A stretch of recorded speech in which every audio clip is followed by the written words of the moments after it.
How to fix input signal out of range error.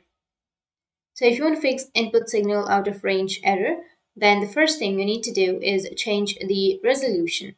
If you're getting the error message on your monitor and you only have a single monitor, then you need to boot into safe mode. So to do that, what you need to do is just open up your settings, go to System, which is on the left, and you need to select Recovery. Now click on the Restart Now button under the Advanced Startup.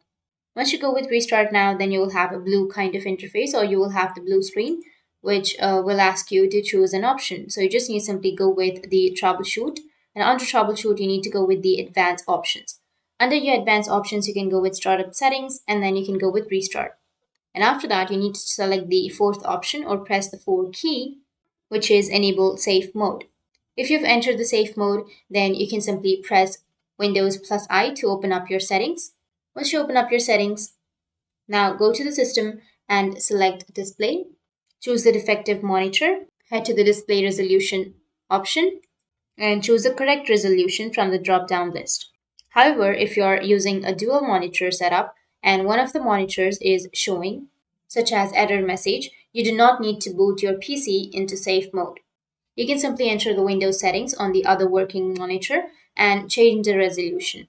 On the other hand, if you cannot start or use your computer, you need to create a bootable USB drive first. To do that, you can simply follow the same steps as shown earlier to boot your computer into safe mode. But if that doesn't fix your problem, then the second method is a faulty graphics driver could cause this issue on your Windows 11 or your 10 computer, whether it is the NVIDIA driver or some other driver. Your graphics driver could be the reason for this issue.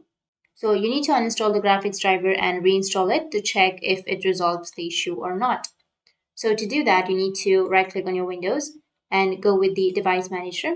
Under your device manager, you will have the display adapters and go with the Intel or NVIDIA, anything that you're comfortable with. Right click on it, go with uninstall device. Once you uninstall, you need to restart, and after that, it will already install or automatically install it. You can do that same with your GeForce experience. If you have the GeForce experience, you can simply open up your GeForce experience and it will automatically update your drivers. After that, you need to restart your PC and then run the application again to check for any updates. So that's how you can fix input signal out of range error. And if you have any questions, feel free to comment below. Thanks for watching.